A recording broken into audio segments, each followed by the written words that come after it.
It wasn't the failed upload that made her stomach drop. It was the timestamp on the root key, created 3 months before she was hired, and the name on the signature? Redacted.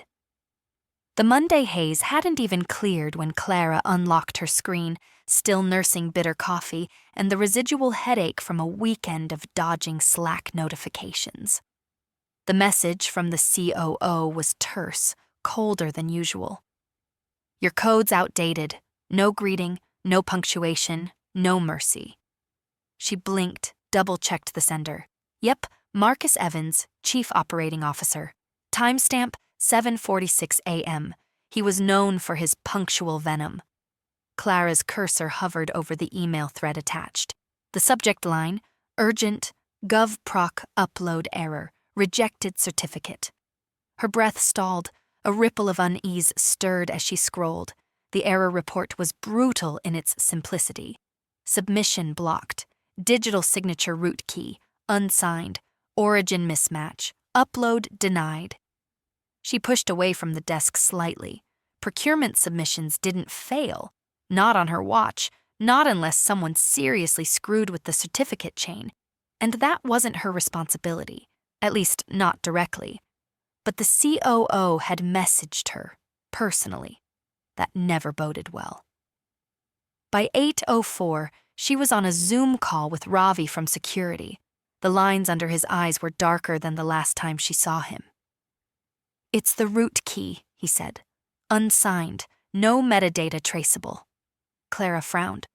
When was it registered? 2016. Silence. I joined in 2017, she said, not needing to. I know. Ravi rubbed the back of his neck. Thing is, the file chain says this key was used for every upload since. Someone updated the token wrappers, but never replaced the root. Her stomach clenched. So, technically, everything we've submitted to GovProc could be considered unauthenticated, yeah.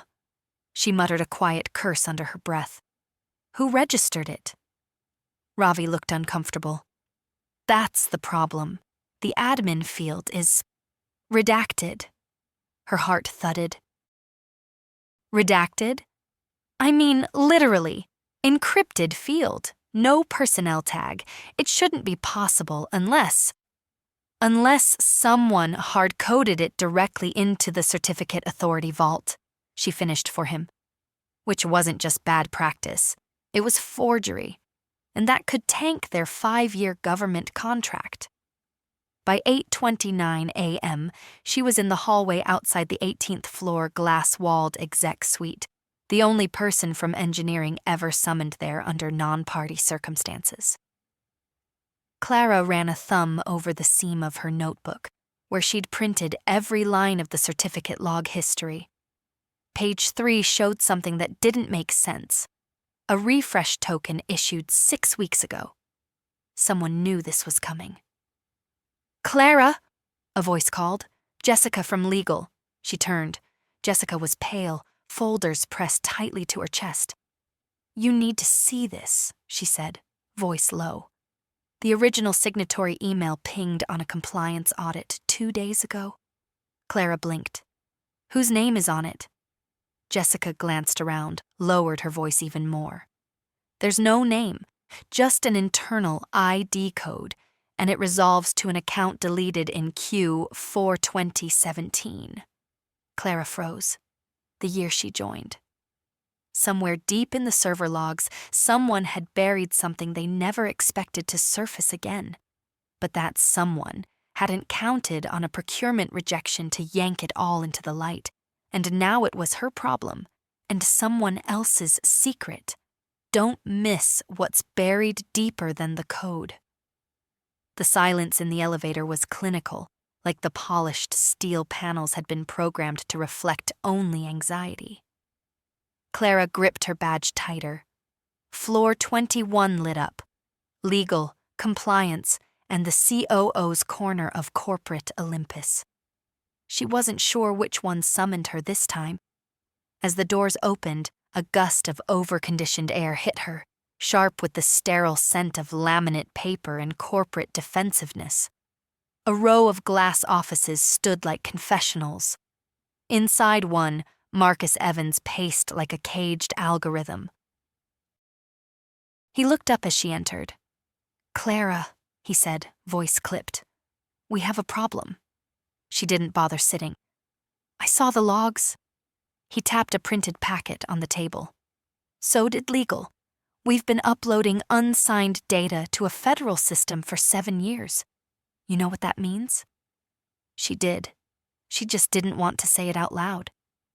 "It means," he continued, "we might be in breach of national procurement chain compliance, retroactively." Her mouth went dry. "That could void every public sector contract we've touched." Marcus's jaw tightened. "And you were the one who wrote the recent deployment wrapper that flagged the missing signature." She blinked. "You're blaming me?" "I'm saying it originated from your code push last week. That triggered the validator fail." "That validator wouldn't have failed if the key had been registered properly in the first place." He didn't flinch, just slid a folder across the table. Inside, a printout of an internal access log. Someone had accessed the key vault using a deprecated admin credential. 3 weeks ago. "Wasn't me," Clara said, trying to keep her tone neutral. "We know that credential expired in 2017, but it still worked." Marcus paused. "IT found the logs in cold storage. Guess where the connection came from?" She didn't answer. "Old staging server, one of ours, no MAC address, spoofed IP routing through Singapore." Clara's head spun. Someone had tunneled in through a ghost system using credentials that should have been dead for nearly a decade, and left just enough breadcrumbs to throw suspicion on anyone new, anyone like her. Back at her desk, Clara stared at the folder like it might catch fire. On a hunch, she opened the legacy deployment repo and scrolled, past the modern wrappers, past her team's audit patches, down into the dusty crypt of pre-2017 commits. She found it there, a stub function buried in a deprecated upload script. SIG handler _ v1.6 arrow vault.ping open parenthesis, quote ext-root-legacy quote close parenthesis. She opened the handler. And there it was, base 64 encoded, nested in 2 levels of obfuscation. A call to a signature validator that routed not through the company's official CA, but through a shadow certificate authority endpoint. Whoever did this didn't just hide the key. They built an entire fake trail to validate it. "Jessica," Clara muttered into the office phone, voice shaking slightly. "You said there was no name on the original signature metadata, right?" "Right.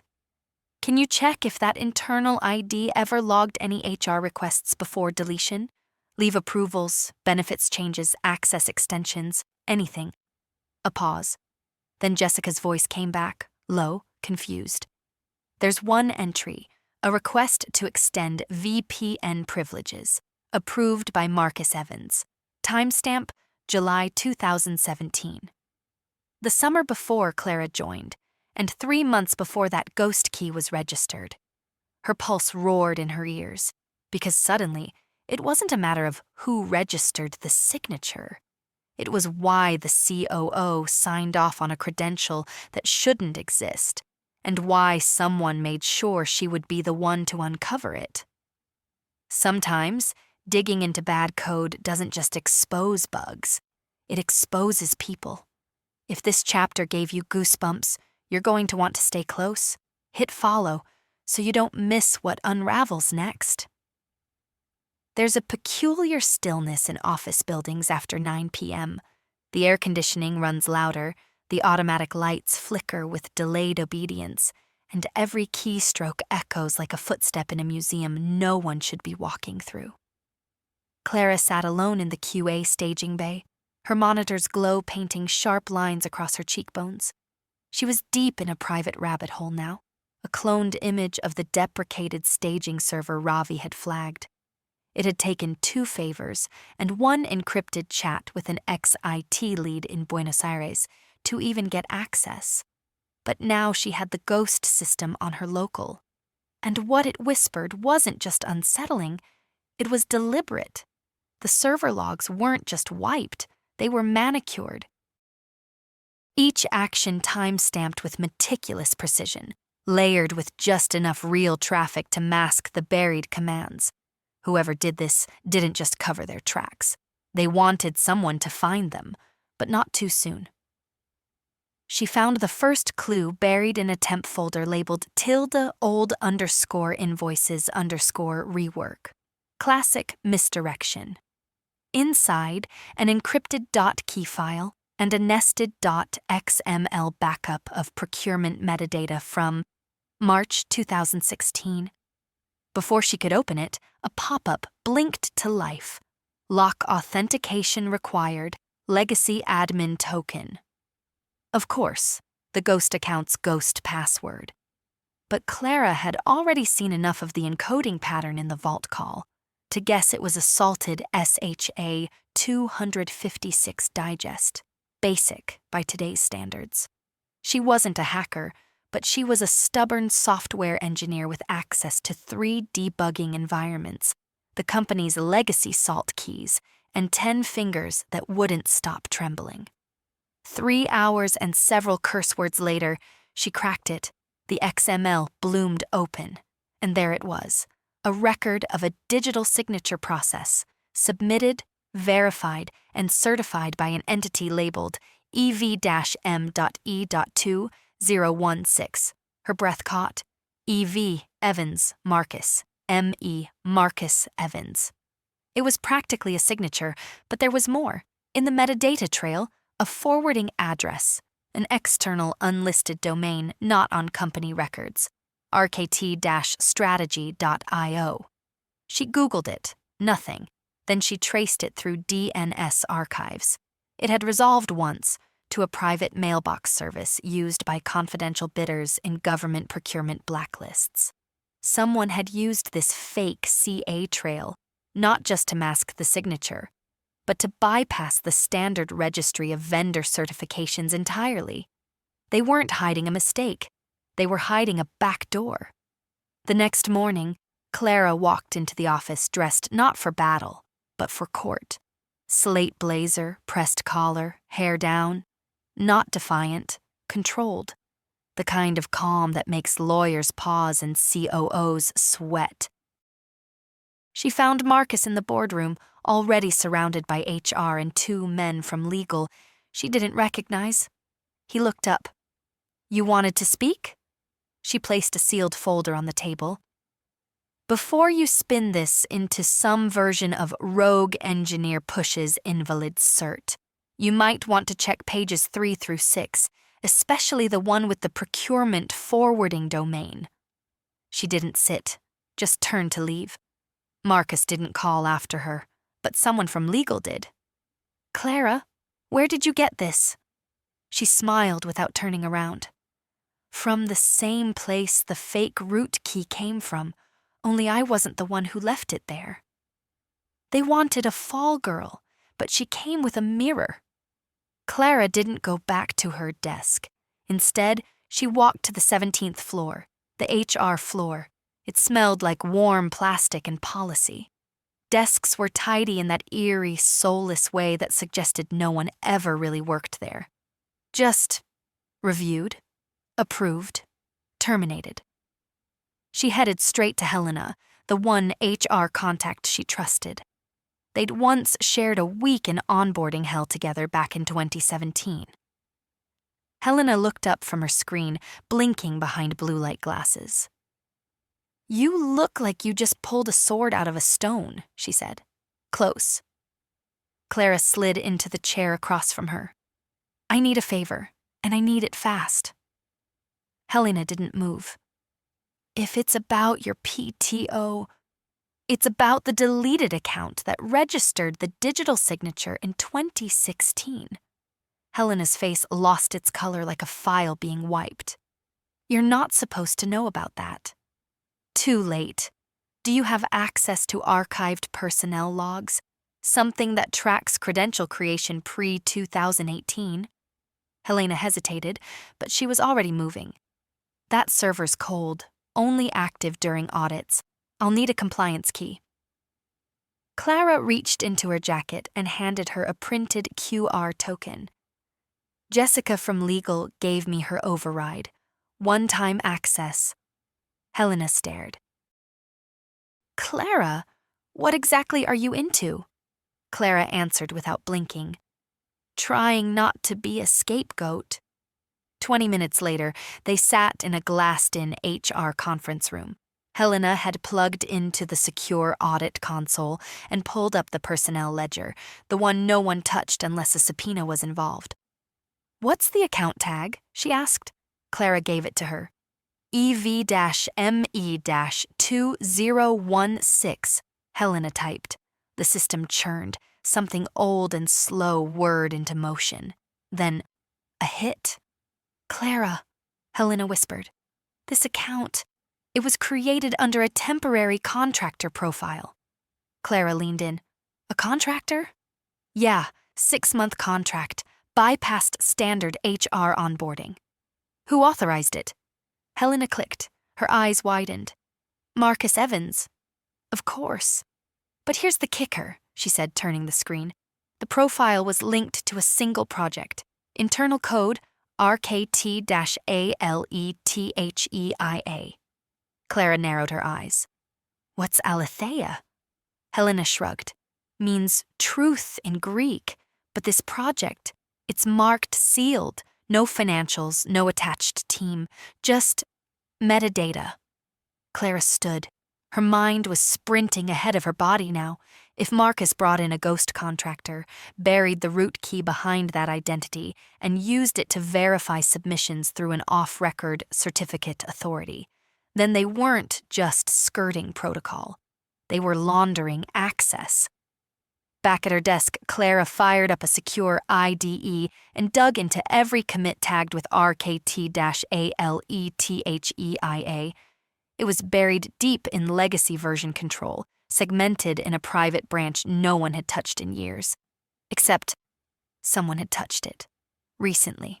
A silent push had gone in 3 weeks ago, just one file modified, handler_certrap.py. She opened it. The new function looked harmless, a simple failover routine. But inside it, a redirect, subtle, obfuscated, but real.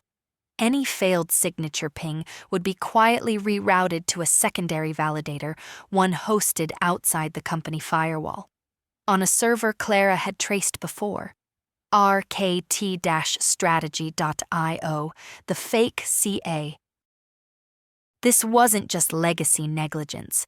This was an active scheme, recently refreshed, and that meant someone besides Marcus knew, or worse, was still using it.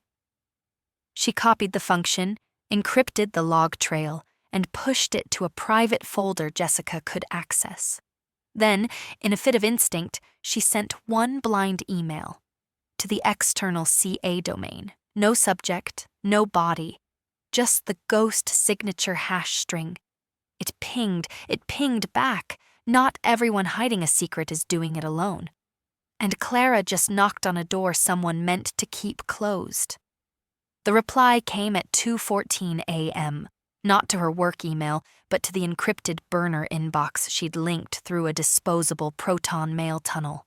No sender, no subject, just a plain text message. You're late to the party, but you're not the only one still awake. R. Clara stared at the screen in the blue darkness of her apartment. The words were taunting, but not hostile. Someone knew what she was uncovering, and they were watching her moves in real time. Was it a threat or a breadcrumb? She clicked on the message source. No metadata, no IP trace. Whoever R was, they knew what they were doing. She leaned back on her couch, blanket half slipped off her lap, coffee gone cold hours ago. That name. R. Could it be Ravi? No, he would have just called. Was it code? Then it hit her. RKT-ALETHEIA, the Phantom Project. RKT. What if it wasn't a project at all? What if it was a program? Clara grabbed her notebook, flipping through pages filled with scribbled server logs and CA chains. If RKT was an internal acronym, she needed to break it, but no glossary matched. Then she thought like a contractor, like someone external. RKT, remote key tunneling, rootkit trigger. But then she remembered something else. The function tag on the Ghost Comet, handler_certrap.py, included an inline comment. #RKT_call equals authmask open parenthesis ALE_01 close parenthesis. She hadn't noticed it before, but now it screamed at her. It wasn't just a commit note, it was a command.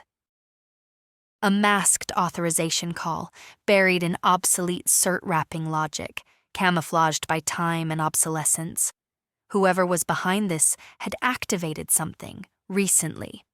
And if her theory was right, it wasn't about procurement at all. That was just the visible surface. This was about data exfiltration.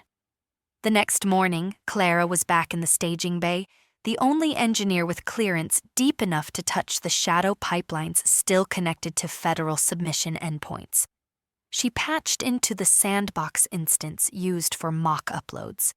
Then, using the hash returned from the email ping, she simulated a failed upload. The response time was instant, but not from the government portal, from rkt-strategy.io. It returned a key, one she'd never seen, and attached to it a payload, tiny, harmless-looking, encrypted in 3 layers. She decrypted layer 1, metadata, layer 2, file header, layer 3. Her blood ran cold. A single document, time-stamped 3 days ago, with the file name staff_conflict_Clara_March 2023.docs. She hadn't written that, but it contained a complaint, filed under her name, against Marcus Evans. It listed everything she had just discovered accurately. Except she had never submitted it, and at the bottom of the page, the signature, Clara H., verified via digital signature key EV-ME2016. They'd planted it, they'd framed her.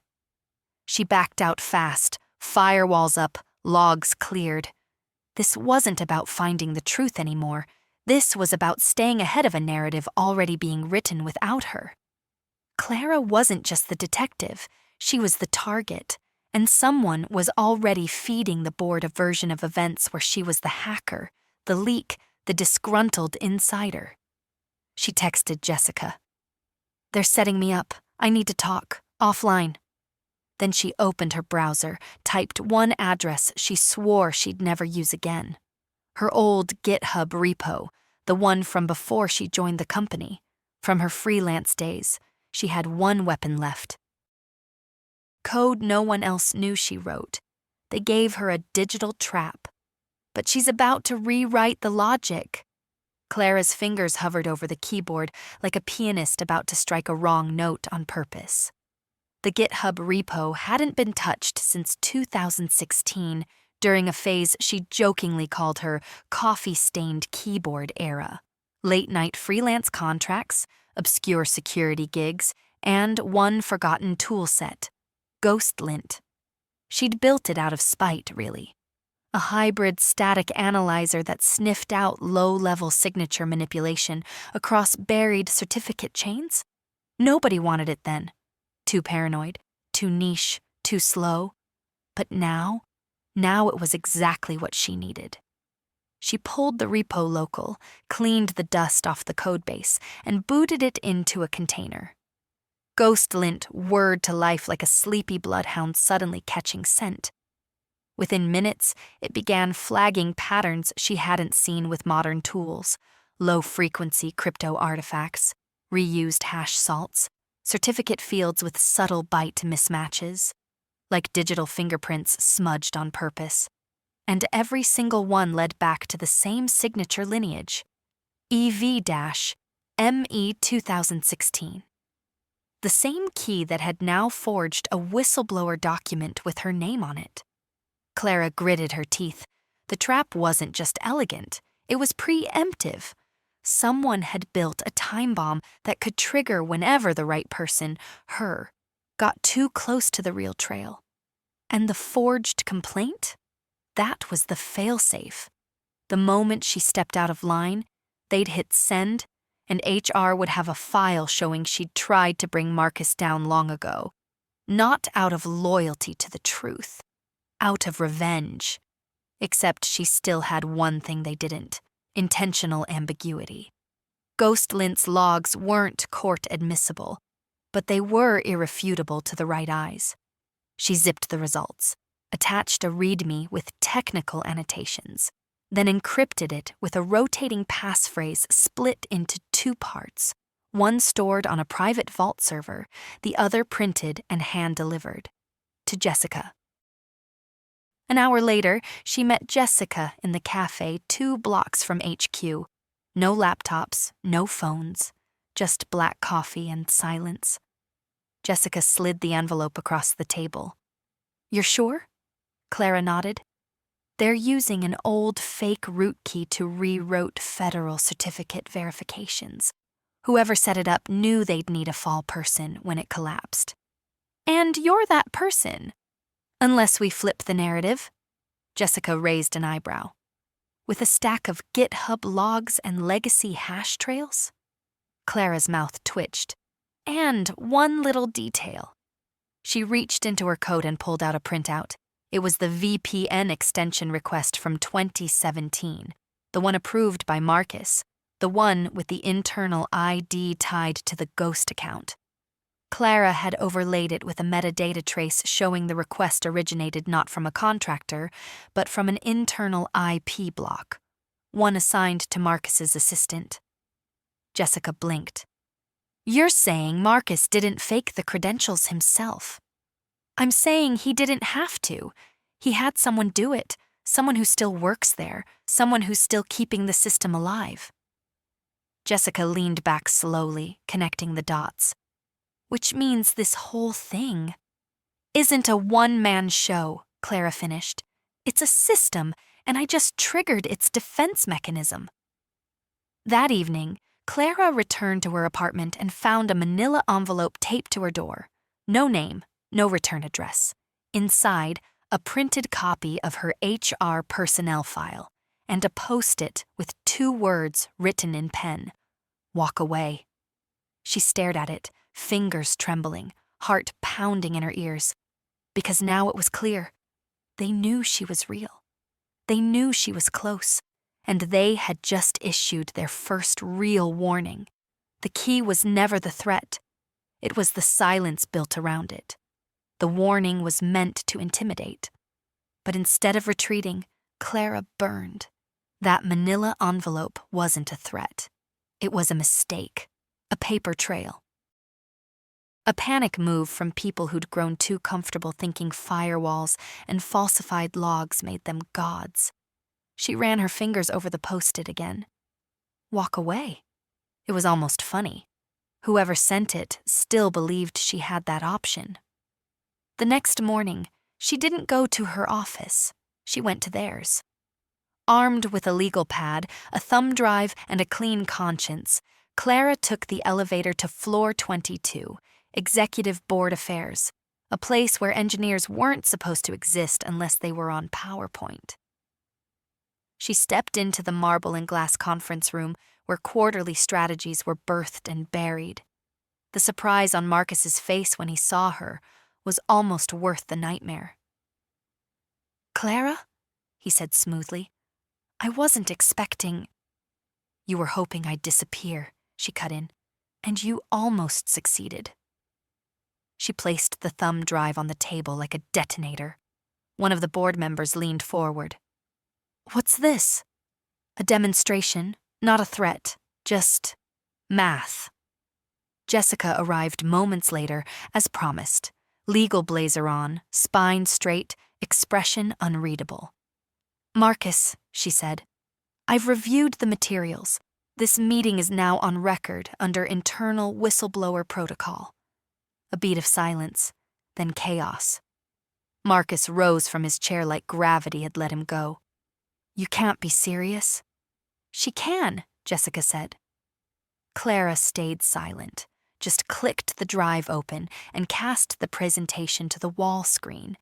No dramatics, just code, logs, Git diffs, timestamp overlays, VPN metadata, access logs from the Ghost account, and the function authmask ale_01, caught executing from Marcus's assistant's machine.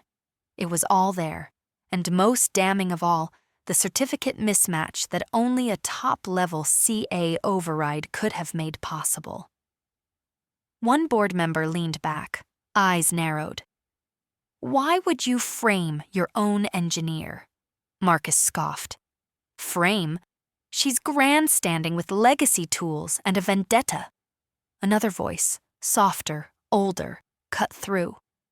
Did she forge the root key? Silence. Did she authorize the contractor account? Silence. Did she submit falsified procurement documentation through an alternate CA endpoint? Silence. And then, did she file a complaint against you in March 2023? Clara locked eyes with him.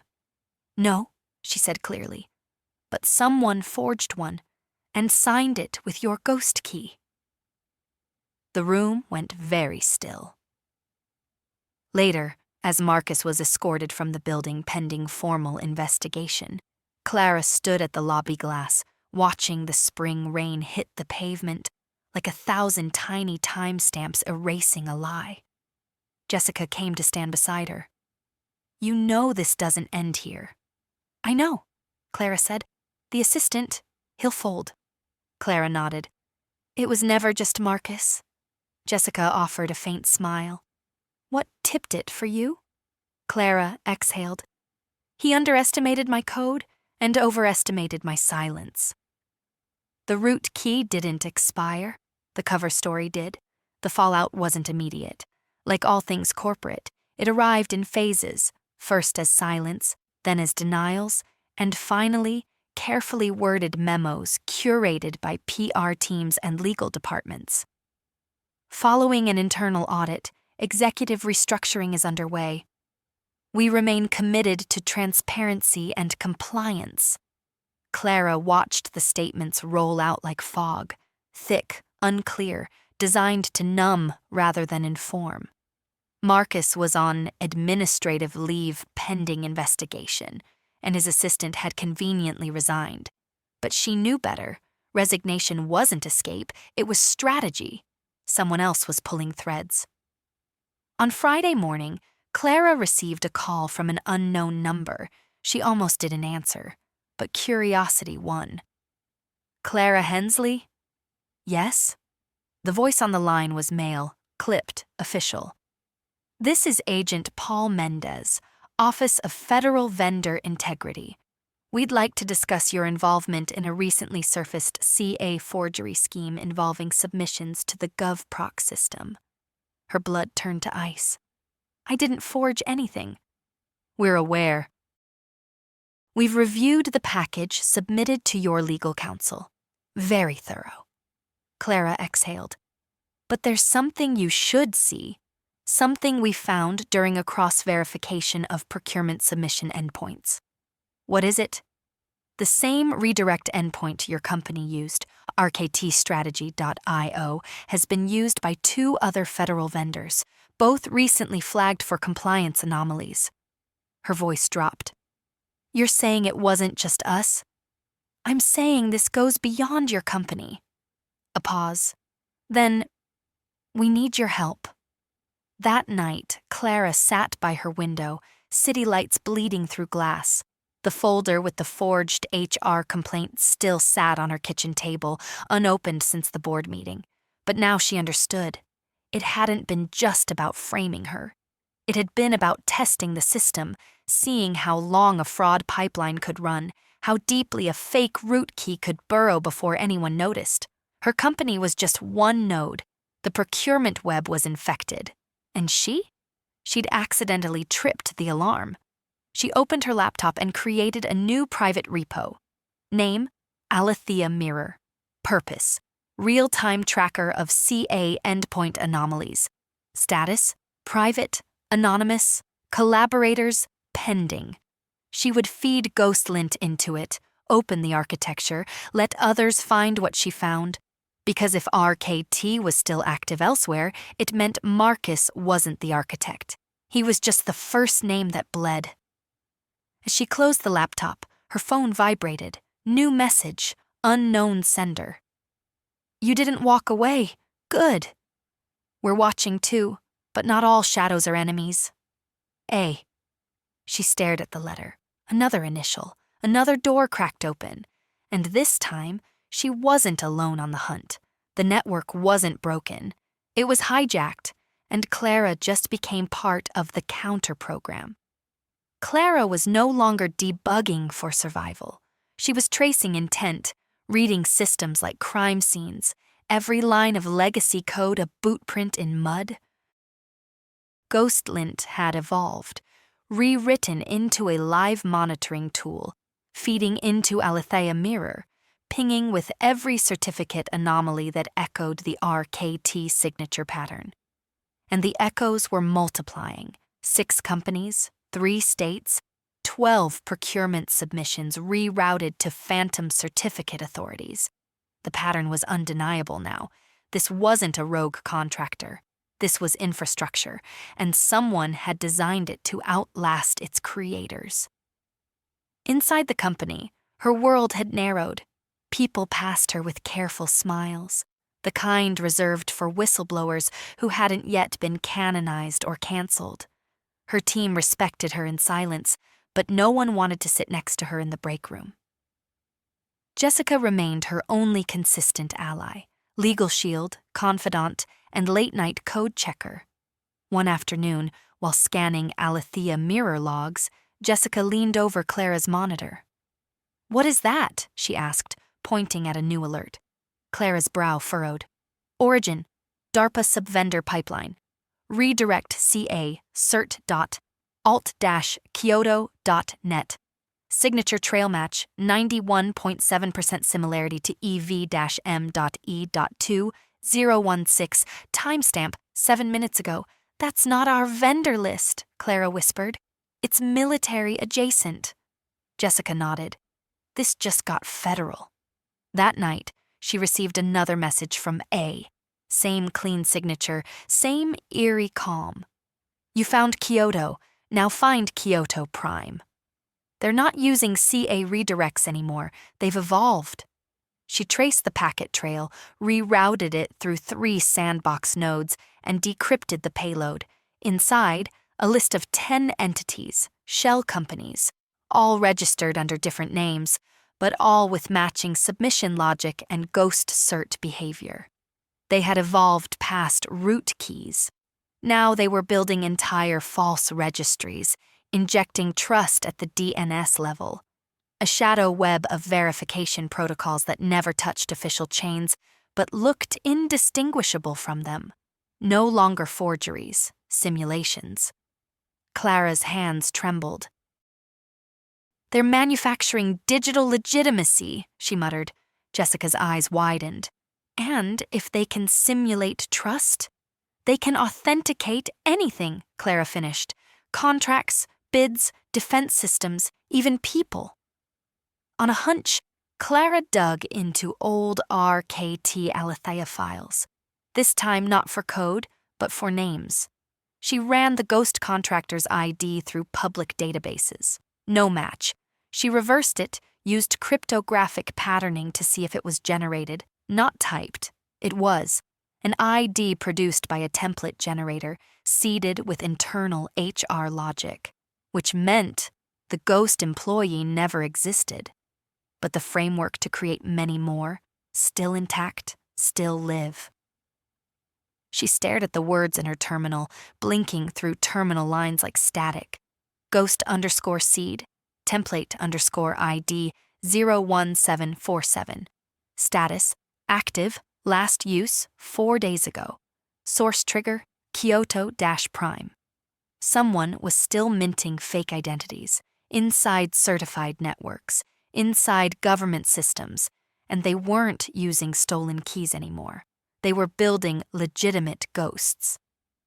Clara cracked the key. Now she's chasing the ghost maker. They always said digital signatures were about trust. Now Clara knew better. It was never about proving someone was who they claimed to be. It was about making sure no one questioned the illusion. And Kyoto Prime? It wasn't a location. It was a platform. She stood inside the cooled hum of a private data vault 2 hours outside D.C., invited, reluctantly, by Agent Mendez after Alethea Mirror flagged a live signature simulation during a federal equipment bid. Her tool had caught what 4 agencies missed, and now she was here, staring at a screen that showed 10 simultaneous CA verifications completing flawlessly through non-existent registrars. Mendez folded his arms. It's not code anymore. It's policy-level forgery. They're faking digital identity at the infrastructure level. Clara leaned in. And no one's asking questions because the trust model is circular. The registry trusts the CA. The CA trusts the submission carries a signature, and the signature was generated inside Kyoto Prime, she finished, a system built to look like every other. Only it wasn't. It was cleaner, faster, smoother, and entirely fake. They uncovered the core of it inside a disguised container labeled docs-backup-2015, a front for a proprietary environment running something called Echo Mirror. Clara watched the terminal scroll. Echo Mirror didn't just verify identities, it generated them. With adaptive metadata, matching HR frameworks, access schedules, login histories, even fake Slack logs. If you cross-checked a ghost ID, it would look more compliant than a real employee. The perfect audit-proof weapon. Why build this? Jessica asked over secure comms later that night. To win bids, to impersonate competitors, to insert insiders? Clara rubbed her forehead. Hell, to simulate whistleblowers. She paused. To fake threats before they happen. Control the story. Control the narrative. Jessica was quiet. So what now? Clara stared at the glowing terminal. She didn't have an answer. Then a new message arrived from Kyoto.system@obscura.io. Subject, body. Ghosts don't break systems, they rewrite them. Attachment, Echo Mirror _protocol _v2.docs. Her fingers hovered. She opened the file. It wasn't code. It was a proposal, a blueprint for a federated trust protocol, one that wouldn't rely on external verification at all, one where root keys were obsolete, one that would replace every certificate system on the planet. In that moment, Clara understood. She hadn't been unraveling a cover-up. She'd been tracing a prototype. Kyoto Prime wasn't just a fraud engine. It was a draft of the next internet, and they wanted her to finish it. Truth was never the point. Control was, and Clara just got access to the master branch.